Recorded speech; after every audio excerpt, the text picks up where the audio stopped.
HSC year can be a stressful time, but exams and assignments are not the only things on David Jerogin's mind.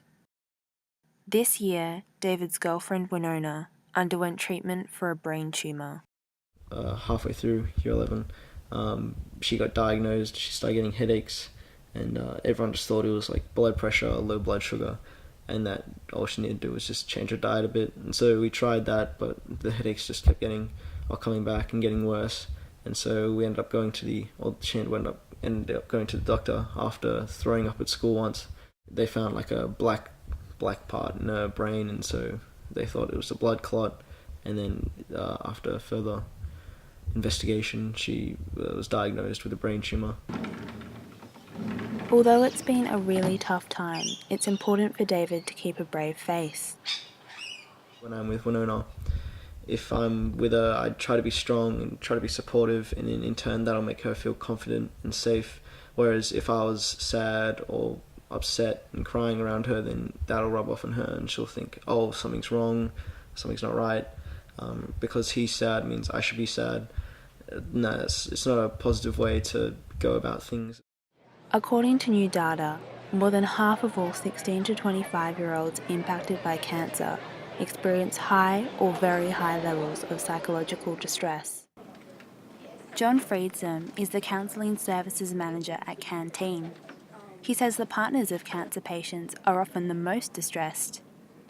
In the cancer space, we know that young people diagnosed with cancer have high levels of distress.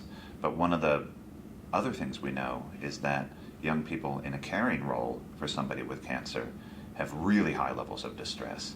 And in some of the literature, it's up as much as 2 times as much. CanTeen has released a brand new resource specifically targeted at young people whose partner has been diagnosed with cancer. We want to try to reduce the potential impact of depression and anxiety coming into their life. How can we help them to get the skills to figure out those ways to feel more included? How can they talk to their partner? And if it's a young man, how can they get that language that they've maybe never used before to talk to their girlfriend about this health stuff? And how can they talk to their girlfriend's parents? According to Beyond Blue, 70% of Australian men don't seek help for mental health issues. For young men supporting a sick partner, there's a lot of pressure to appear strong. Professor Murray Fisher specialises in the impact of masculinity on men's health. They should be coping. They should be able to provide assistance. This ideology or identity about what it is to be a man, when that begins to unravel in your own life because you're unable to control it, seeking help at that point is an acknowledgement of weakness. Professor Fisher says we need to give young men the right resources to find support. If you wait until the crisis is occurring, then it's a lot harder to help with that crisis. Where if we could intervene earlier, or if they sought help earlier, we could prevent the crisis. Winona has inspired David's HSC major work. Now that she's recovering, he can admit that the journey has been difficult. It has been hard to adjust myself to it because I was always used to her doing her own thing and running off, and now I have to stay with her at all times and just make sure she's alright, make sure she can get up the stairs and stuff like that. And so it has been hard mentally.